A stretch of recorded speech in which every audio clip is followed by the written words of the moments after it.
Binge the full week of The Ray Taylor Show ad-free over at inspireddisorder.com/plus. This is The Ray Taylor Show.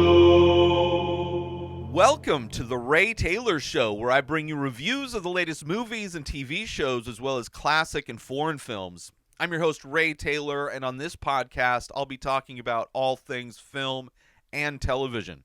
Whether you're looking for a new show to binge or want to know if that blockbuster is worth the trip to the theater, or just want to hear my thoughts on a classic or foreign film, I've got you covered. So join me every Monday, Wednesday, and Friday for new episodes, and let's dive into the world of film and television together. On today's episode, I am talking about the independent film called Frybread Face and Me. Came out this year, 2023. This is written and directed by Billy Luther. It stars Keir Tallman and Charley Hogan. Is it Charley Hogan? Love it. In this movie, two adolescent Navajo cousins from different worlds bond during a summer herding sheep on their grandmother's ranch in Arizona while learning more about their family's past and themselves. Overall, this movie made me cry. This movie touched my heart. This is one thing I love so much about independent movies, because they are so simple. They are so delicate with the things that they are discussing in many, many ways. And a lot of the time, that is the key to touching my heart in a way that will make me feel things, that will make me feel alive and make me cry and get emotional. And this movie did this. I love this movie a lot. It's a great film. I love the characters in this movie. Like I said, it's probably like 90 minutes long, but a very simple story. Yeah, it's hour 23, so it's also short. But a simple story, which is great. But it's very powerful in its simplicity. And probably will be, possibly, I haven't even started to consider yet, but it might be on my top 5 movies of the year. As I like to do at the end of every year, well, actually, the beginning of every new year is to reflect and rank my top favorite movies of the previous year. And this one might very well be on that list. I would not be surprised, because there's no other movie that I can think of that really got me like this movie did. And maybe it's because this past year was also the final season of one of my favorite shows, Reservation Dogs, which is another Native American centric story about kids growing up on reservations. This being similar in some ways because it is kids on a reservation, but very different than Reservation Dogs. Regardless, both touched my heart in a way that nothing else did. They're just great stories told by great storytellers, and I love both of them for that. For the fact that they are so unique in so many ways, which is something that I love. Give me something new, give me something unique, give me something novel, because I am exhausted and tired and just overstimulated with every single universe, franchise, reboot, remake, just the regurgitation of old intellectual property that is the constant narrative in most big budget films, studio films, it's tiring and sad, and I love a new story. I love to watch a movie and not know anything going in. And with so many movies, even if you avoid spoilers and trailers, I know what the new Ghostbusters movie is probably going to be like. I know what the new DC, Marvel, whatever, they're all in universes. They're all part of things that you probably needed to watch something else to even understand what's going on. There's just references for fanboys and fangirls to just feel good about the fact that they've spent their lives just forming their personalities around a certain form of IP.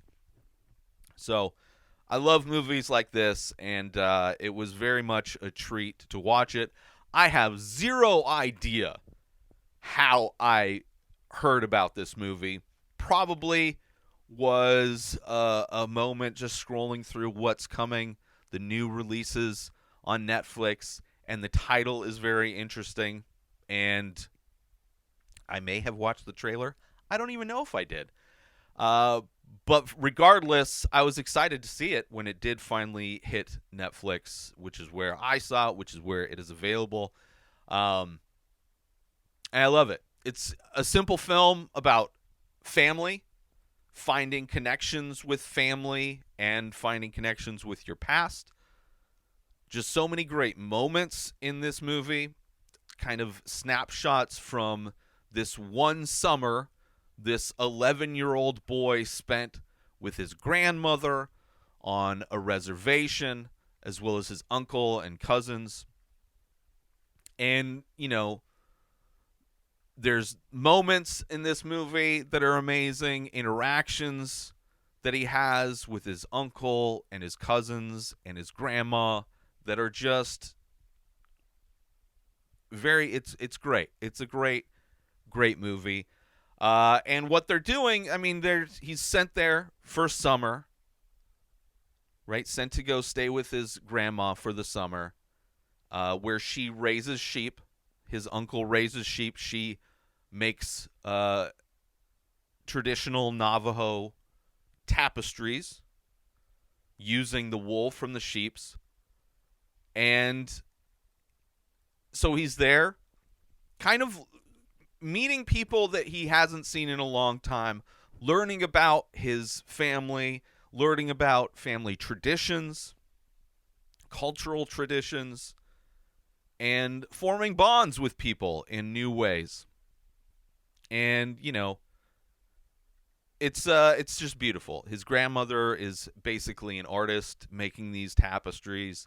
And when she speaks in poetry, which I love. And, I love all these characters. The bonds that he makes with his cousin, who is the titular Frybread Face. The lessons they learn from each other. The memories and bonds of that summer that eventually comes to an end.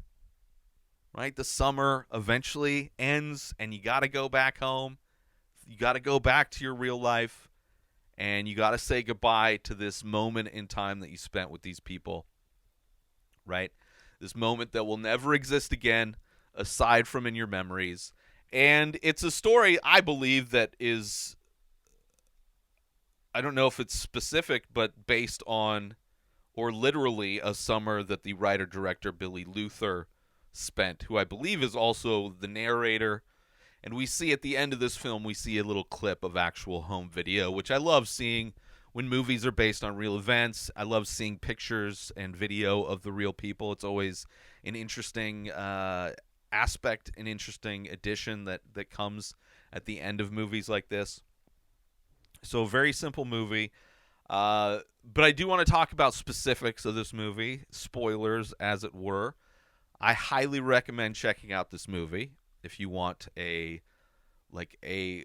movie that will make you laugh, make you cry, make you think, but it's a simple movie. It's not a movie that's like overly abusive to the audience, right? It's not going to make you feel like garbage. It's mostly an uplifting and happy story. As opposed to other dramas and independent movies, which may go real hard and take you into very dark places, which I love those movies too. This is not that. Very nuanced, very, very good. I really love this movie. So check it out and then come back and then listen to spoilers, or listen to spoilers if you don't mind. Some people are crazy and like spoilers, even though they, haven't seen the movie, which is fine. Maybe my spoiler talk will encourage you to actually seek this movie out. This very short movie that's easily accessible through Netflix. But I think everybody should see this movie because it's a great movie. And I would love to see what else this writer-director does, because I enjoy it. So spoilers from here on out. Like I said, I love these characters. You have Benny, who is the main character of this story. His nickname that he's given throughout this is Shamu because he's from San Diego. That's where he lives. And, of course, SeaWorld is in San Diego, and Shamu is at SeaWorld, or at least was at one point. So he was given the name Shamu. You have one of his character traits, Benny, is that he loves to reenact soap operas with his G.I. Joes. Right? This kid spends a lot of time with his mom. Of course, as everybody knows that has spent time with their moms when they were kids, especially back in the 80s and 90s, she watched soap operas. And one of the things he loves to do is reenact scenes from soap operas with his G.I. Joes, which is hilarious. You also have this character dressing up and dancing. He would dress up and dance with his mom to Fleetwood Mac, his favorite band. He wears a Fleetwood Mac shirt throughout this whole movie. And his dad, whenever his dad was always gone. So when his dad was gone, he would dress up and dance to Fleetwood Mac with his mom. That's one of his favorite things to do. Although you don't see that in this movie. But that's just part of who he is, you know? And when his dad tells him that this summer that this movie takes place, that Benny is not going to go to a Fleetwood Mac concert as he thought he was going to. And his dad's reasoning is that Stevie Nicks is a witch. Was hilarious. And in this scene, when Benny runs out of the diner and rips open this button-up shirt that he was wearing over his Fleetwood Mac shirt and screams to the sky, was a hilarious moment and made me think that this movie was going to be more of a comedy. Very similar in a lot of ways to Reservation Dogs, where the beginning of that show, like the first season, made it seem like more of a comedy, which the show is a comedy, but it felt like it was just going to be a lighthearted comedy where you see these kids causing trouble around the reservation. But ends up becoming much deeper and about way more than just some comedy about nothing, right? And similarly to this, I thought it was just going to be this kid and just these funny things that are going to happen to him throughout the summer. And it becomes about a lot more, becomes much deeper than that. So I appreciate the fact that both this and Reservation Dogs kind of hook you with this moment of comedy to make you to get you invested and just get you starting off happy watching this thing. Not that this takes you in a really dark place. I don't think this takes you in the darkness that Reservation Dogs does. It doesn't necessarily deal with the same things that show does. But still both hook you with this lighthearted comedy moment. You also have in this movie Aunt Lucy, who I love. She's not really in it that much. She's in her 20s. She wants to leave the reservation. She makes and sells these jewelry, but her dream is to own a salon. And she's only in it a couple times. Kind of steals the scenes when she's in it. She's got a great energy, gorgeous woman, but yeah, she's like the aunt, kind of the rebellious one, almost acts as like an older sister for Benny in a lot of ways. And then you have Grandma Lorraine, who Benny is staying with, along with Frybread Face is eventually going to stay with them. And she lives in a trailer kind of out in the middle of nowhere, seemingly. Like, they're not in a town like Reservation Dogs.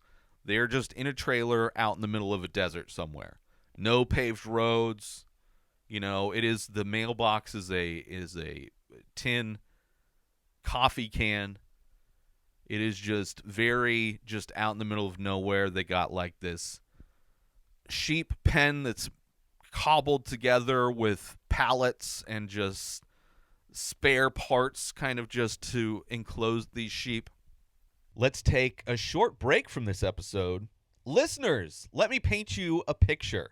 Imagine owning a piece of art that's not only visually striking, but also exclusive. Dive deep into The Many Faces, a series that's now available as high-quality, limited edition prints.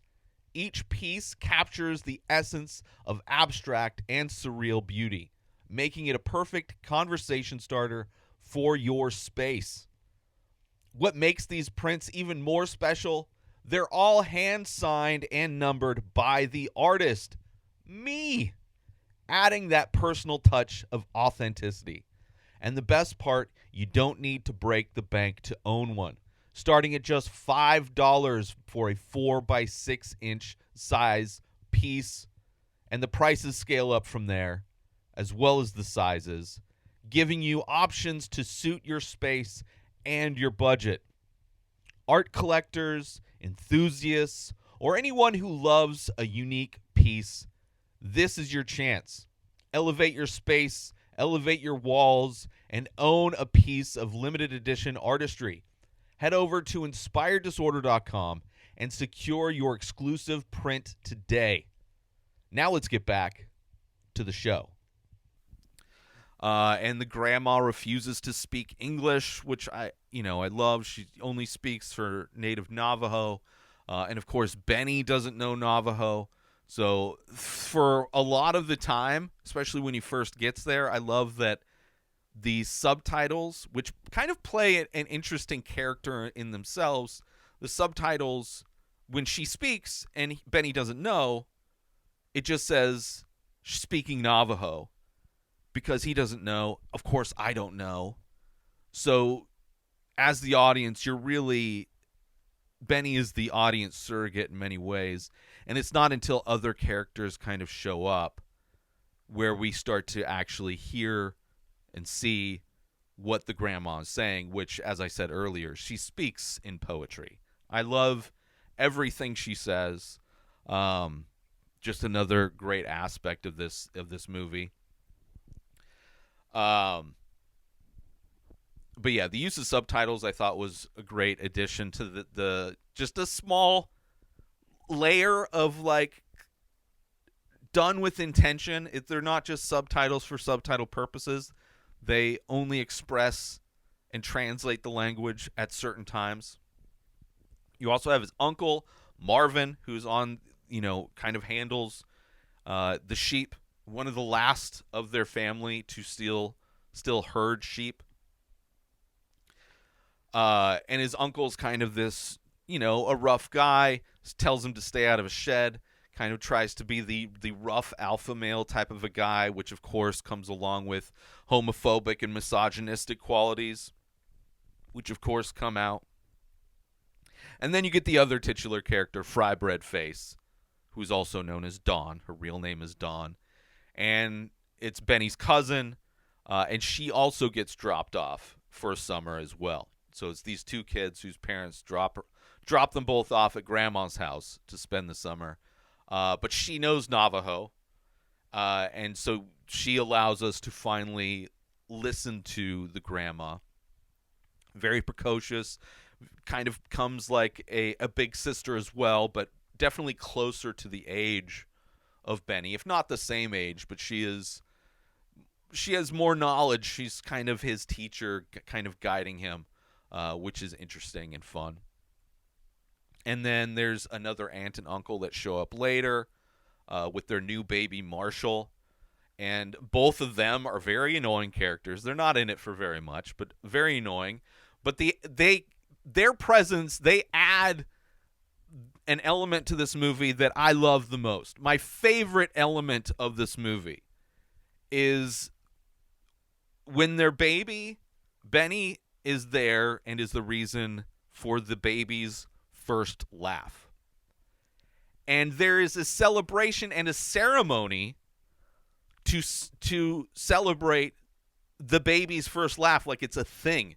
I don't know if it's really a thing, but this movie definitely makes it seem like it's a thing. And it is by far my favorite aspect, one of my favorite aspects of this movie, but my favorite out of the many things that I love this movie for. The idea that in their culture, they have a ceremony, and it's a known thing of the person who made you laugh the first time. Like, really celebrating and honoring laughter is like the same way people celebrate the first steps, but even more so. It's actually kind of how people celebrate an unborn baby's genitals with gender reveal parties. It's like that, but to celebrate and honor the baby's first laugh, which I find to be far more impactful and important than some genitals that a baby is born with that doesn't actually determine gender necessarily. So the first laugh, I love that. I love that idea so much. And I really hope I should have done like the smallest of Google searches to see if that's a real thing. I assume it is. But I like when I saw that, I was like, oh, wow. Like, just even, I didn't even know it was a thing. Like, the baby laughs when Benny's holding the baby. And they're all, oh, it happened. And it's like, oh, the first laugh. You were like, it's a important moment. And then the ceremony they have seemingly is for the baby's first laugh. And people know and are aware of who made each person laugh for the first time. That's amazing. Like, I would love to know when my first laugh was, who made me laugh. Like, that seems far more interesting than when I lost a tooth for the first time or took my first steps. Because laughter is such, like, one of the best emotions, one of the most involuntary things a human being can do is to laugh. And to celebrate and honor the first time that happened is pretty great. And I also, I have to imagine it's got to be tough because I haven't been around a lot of babies, but it seems like they laugh pretty soon for random stuff, but I don't know. But there are a lot of specific moments in addition to that idea that I love. When Benny gets there, he doesn't want to be there. His idea is like, I'm just going to get on a bus and go back home. That's like his idea. And he goes with his uncle to a rodeo. And the rodeo is interesting. There's kind of a pivotal moment at the rodeo where the uncle gets injured riding a bull. And we also see that the uncle is living in the shadow of his brother, who is successful. And his uncle is just, his main thing is herding sheep, right? But kind of puts on like he's this big badass rodeo guy. And he ends up getting pretty badly injured. Not horribly, but he's like in a wheelchair for the rest of the movie. And also at this rodeo, you waiting to see if Benny's actually going to get on the bus. He seems pretty determined, not very scared to travel on his own, but ends up changing his mind. And I thought this movie, when that happened, I thought this movie was going to be about Benny kind of learning to be a bull rider. There's even a scene with Benny on this barrel that they use to practice bull riding, right, with his uncle kind of shaking it for him, trying to knock him off. But that's not what it's about, right? It's just an aspect, a moment that's part of what this guy does. He herds sheep, but his dream obviously is to be a bull rider. His dream is obviously to follow in the footsteps of his brother. But Benny never becomes a bull rider. But the uncle getting injured makes him a much more vulnerable character now. Because he can't be... And it also kind of excuses his anger in a lot of ways because he is beat up and he's just, like, miserable. Like, we understand that, like, his life didn't go the way he thought it would. Now he's also injured and it's like he just feels like a failure. But we never get any of that, but you understand that, like, he's going to be – he was already kind of a jerk, so it's like at least, it gets understandable. The dude's also beat up. Or at least it makes sense. But it also allows Benny – it also makes the uncle weaker, which allows Benny to stand up and fight back, which also is another great moment in this. One of my favorite moments is them watching the VHS tape. They have one VHS tape, which Frybread knows it by heart and mouths the dialogue as like, just takes me back to when I was a kid watching like movies like Aladdin or The Mask with Jim Carrey, and just being able to just knowing every line of dialogue because I watched that movie. Like, I would watch movies as a kid as if it was my job to memorize every moment of it. As if I was able to memorize every moment of this movie, that it would unlock something in the world for me, right? That's the dedication that I had as a kid to rewatching and memorizing movies. I also did the same thing with Vanilla Ice's song, Ice Ice Baby. I thought, if I memorize this song, I am going to be cool. But them watching the movie and Frybread mouthing the words to the dialogue, right? And by the end of the movie, you see Benny has memorized and is doing the same thing. Just such a great moment to see that. Just to see not only this thing that reminds me of childhood, but also showing the bond that these two kids form over the summer.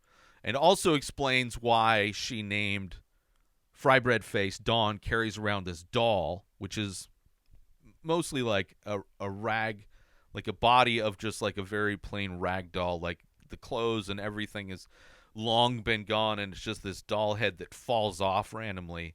And she either calls the doll Jeff Bridges or she calls the head Jeff Bridges.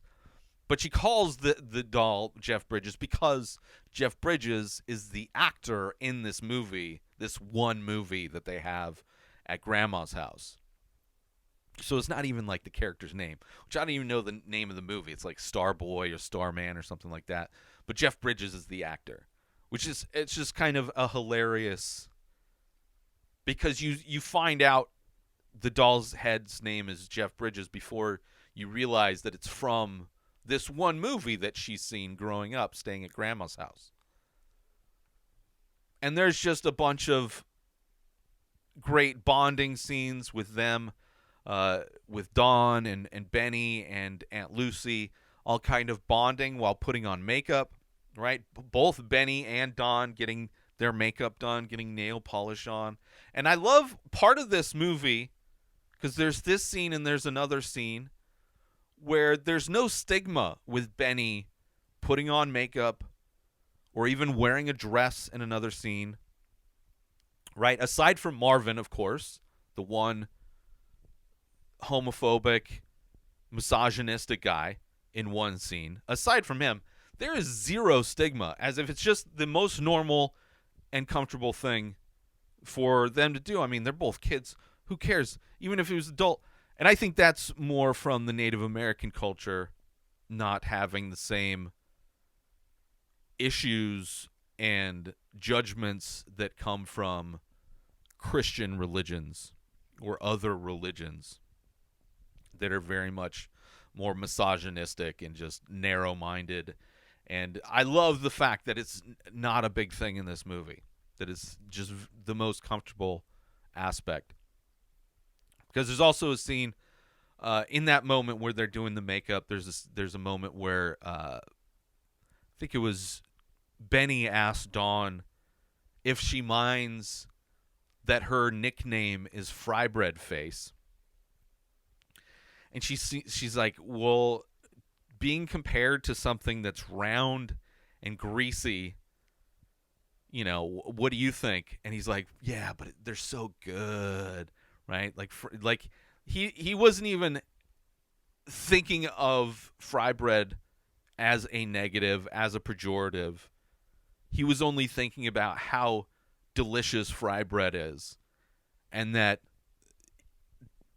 thinking of her name, using that nickname, like that was the first moment where he realized that it could be used and is generally used as a way to insult her. But I love that that was never his intention while using it. And then from then on, corrects people when they call her Frybread Face. He's like, her name is actually Dawn. So I really love that moment as well, that kind of realization, and also kind of a clarification for why fry bread, because I've never had fry bread, but I can imagine it's not a good nickname. Most nicknames aren't the most flattering, especially if you're an overweight child, as I know, as I was. Let's take a quick break from the show. Listeners, are you ready to take your experience with the Ray Taylor Show to the next level? Dive into Inspired Disorder Plus for just $5 a month. You unlock a world of premium content that's sure to satisfy your every entertainment and artistic craving. Imagine enjoying the Ray Taylor Show a full week completely ad-free in both audio and video formats. But that's just the tip of the iceberg. Get exclusive access to live painting archives. Be the first to lay your eyes on the new paintings from the many faces, and enjoy members-only discounts and deals that'll have you coming back for more. With a treasure trove that includes a podcast back catalog, boasting 14 unique shows and over 600 episodes, personal insights through Ray Taylor's own blog, creative writing to spark your imagination, and an interactive Ask Me Anything section. Inspired Disorder Plus is a feast for the curious mind. Ready to elevate your entertainment game? Head on over to inspireddisorder.com/plus and become a member of an exclusive club. Dive in, indulge, and inspire your senses. Now let's get back to the show. And then at the end of that scene, it leads to another good scene where he finds a boombox, and he actually goes in his uncle's shack and finds a boombox, and they end up dancing. Both Dawn and Benny end up dancing. A great dancing moment, montage. Both wearing dresses and have their hair wrapped up. Just another scene where it's not weird or uncomfortable for Benny to be wearing, which probably did with his mom dancing to Fleetwood Mac music when his dad was away. And then there's a moment, the one dramatic moment that could have gone, I mean, this movie could have easily gone into a much more abusive and angry movie, but the one moment where everything gets brought into the open, where like these wounds for so many characters get opened up, is when the uncle, they're like all in the kitchen eating or whatever, and the uncle tells Benny that his parents sent him there to become a man, right? Which that's of course what he would say. And Dawn, who's doing the dishes, corrects him and says, "Nah, his parents sent him here because they're getting divorced." Which of course Benny knows but doesn't want to think about. But he gets upset because it's like she knows. And of course nobody, especially when you're a kid, you don't want other people to know your shit. I mean, I'm 42 years old. I don't want people to know my shit. It makes me angry and upset if I hear some person who I haven't specifically told my shit to just know my shit is like, well, who's telling my shit to people?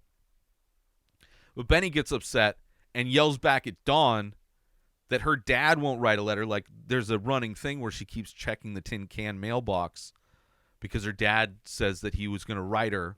He was going to write her like every week or whatever. And of course he never does. And he tells her that his dad won't write because he's locked up. Right? So you have everybody opening wounds. And as Benny goes to leave, he walks up to Marvin, who's beat up, like, you know, his face is fucked up. He can barely like eat or drink from this bull riding accident. He's, you know, completely sore in a wheelchair. And Benny goes up to him grabs a spoon off the table and stabs him in the ribs, which is a great moment. It's like, listen, buddy, you don't have the domination over me like you did pre-bull riding accident. I can mess you up too. And then it leads to a great apology scene where Dawn leaves, Benny goes after her, and that's when he finds out that the doll was made by her mom, right? She only had the doll head, so the body was made by her mom. And she's like, wouldn't you walk around? And he's like, well, why do you carry that thing around with you all the time? So she's like, wouldn't you walk around with something that your mom gave you that she made that you love? And meanwhile, throughout the whole movie, Benny has been wearing a Fleetwood Mac shirt that is the thing that he bonds with his mom over, and she was probably the one that bought him that shirt.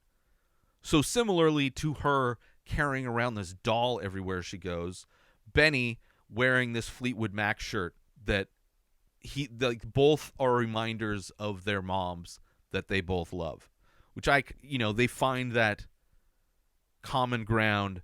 And then that leads to one of the most comedic scenes, aside from Benny running out of the diner, ripping his shirt open, revealing the Fleetwood Mac shirt, and screaming to the sky, is they see earlier in the movie some sheep got out, and they see one of these sheep that got out. And it's them stealing Marvin's car to go get this sheep that escaped, right? It feels very Edgar Wright, this montage of them like buckling the seatbelt, starting the car, all this kind of stuff. You have Dawn trying to teach Benny how to drive, giving him a cigarette because you have to be holding a cigarette while you drive because that's just how everybody drives. They're always smoking a cigarette. You have this Native American bust that has replaced the hood ornament of the car. I love this scene so much. It is a hilarious scene. The most comedic scene of the whole movie, of Dawn trying to teach Benny how to drive as they're going to get this sheep. And of course, you do these, there's these close-ups of them in the cab of the car, and it's almost like they're flying down this dirt road, but then you get the wide shot and you see how absolutely slow they are going in this car. It is hilarious. And then, of course, this movie, some emotional moments, right? Aside from the scene where all the wounds get opened up, you have the grandma who, every time she speaks, like she's creating a new tapestry on her loom, and she's kind of teaching Dawn how to do this craft that has been passed down, this type of artwork that has been passed down, right? Because these are like the final people doing this in their family. She's the grandma's the last one making these authentic Navajo rugs. Marvin's the last one herding sheep, right? It is the end of their family's kind of impact on life, the thing that this family has given to the world. And so she's trying to teach Dawn, and when just explaining how she looms and the reasons why things do it, it's just so beautiful and poetic. There's when she's washing Benny's hair, and the way she speaks about his hair and why they do certain things and why they wash their hair certain ways. And after they wash their hair, they pour the water that they use to wash their hair on a special tree. I love all of that stuff. Then you have this moment where the dog dies. There's this dog that's there, and I forget the dog's name. It's like some singer's name. I forget the singer's name, and I didn't write it down. And I'm not sure. It's not clear if there's this ice cream truck that drives by every now and then.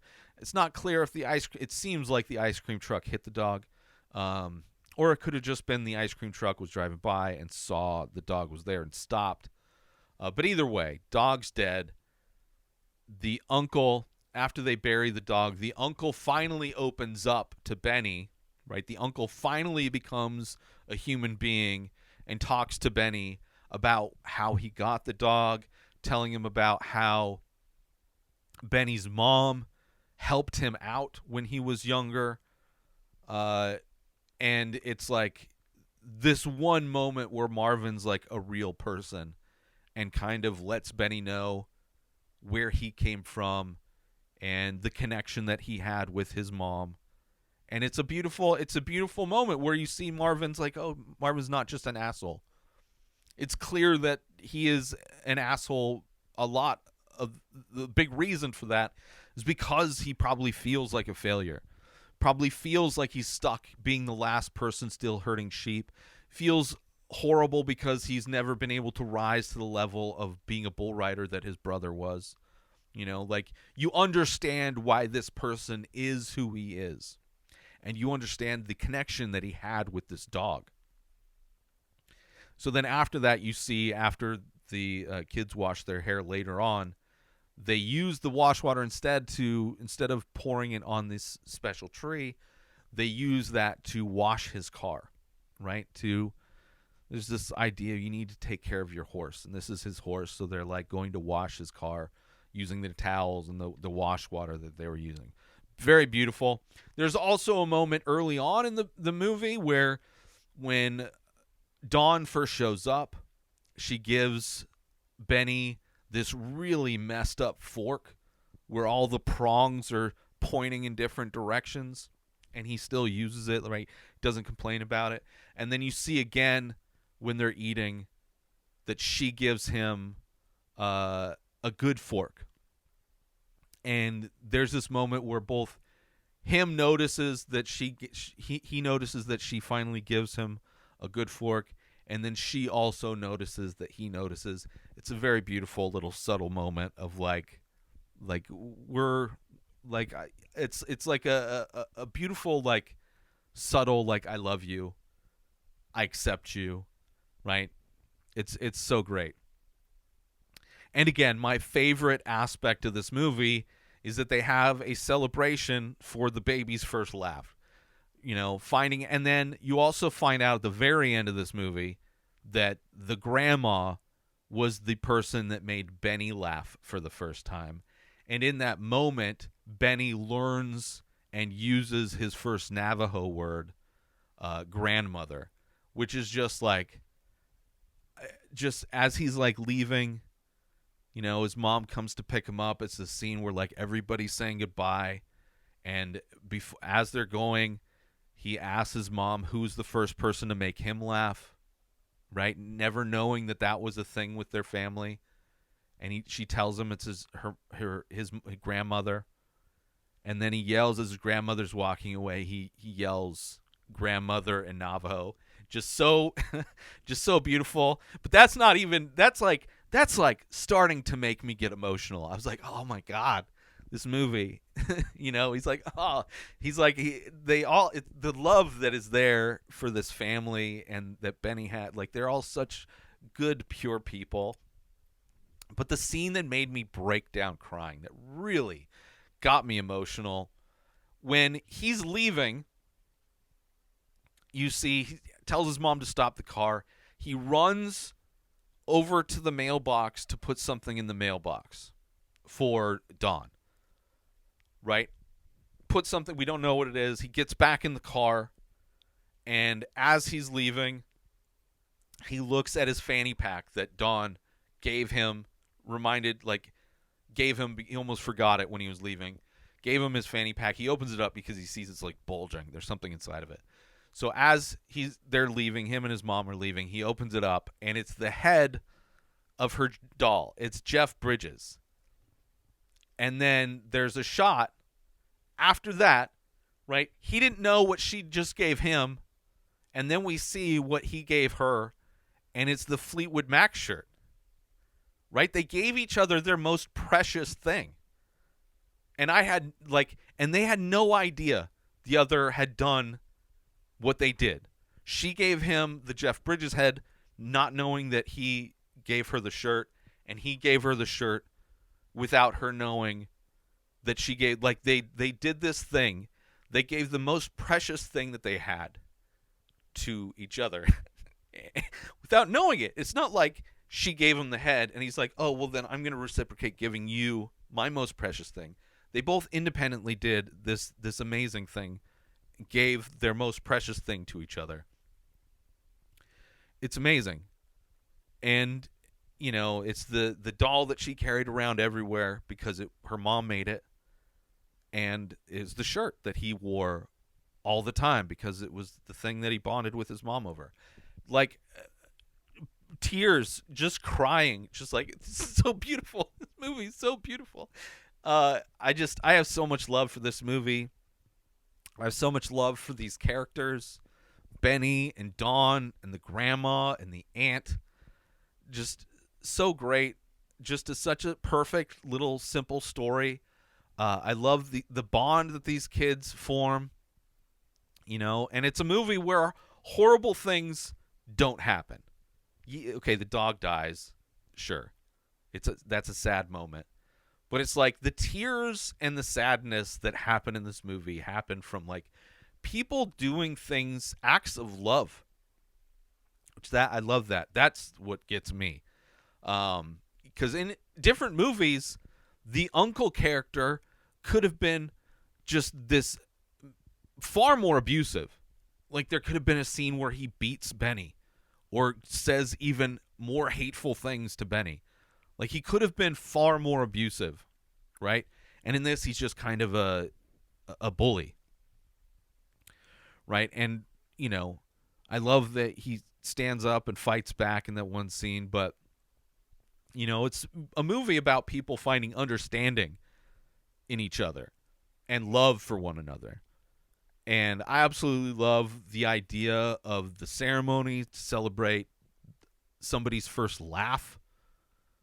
The moment where the kids are just being kids and dancing to music and driving the car to get the sheep, right? Just great moments that make me smile, make me happy. The element of the grandma making the rug on the loom. Then you see that rug that she finished at the market that has this beautiful design on it. And then you see the actual home footage from Billy Luther and seeing him and his family that have this rug that has that same design on it, right? Like a perfect little movie. Just, I love this movie so much. And I love all of you so much. So thank you for tuning in to the Ray Taylor Show. I hope you enjoyed my thoughts on Frybread Face and Me. Don't forget to tune in every Monday, Wednesday, and Friday for more movie and TV show reviews, and join the conversation by leaving a comment or rating on your favorite podcast platform or over on youtube.com/Inspired Disorder. Until next time, enjoy the show. Subscribe to The Ray Taylor Show on YouTube and everywhere podcasts are found. Binge the full week ad-free over at InspiredDisorder.com/plus. Purchase Ray Taylor Show merch over at InspiredDisorder.com. Have a wonderful day, everybody. Peace out! Today is the day where you wake up and you realize that everything that you've been dreaming about, everything that you've been wanting, every goal and wish and hope that you've ever had can become real. Dreams can come true. What you manifest in your mind, you can bring to reality.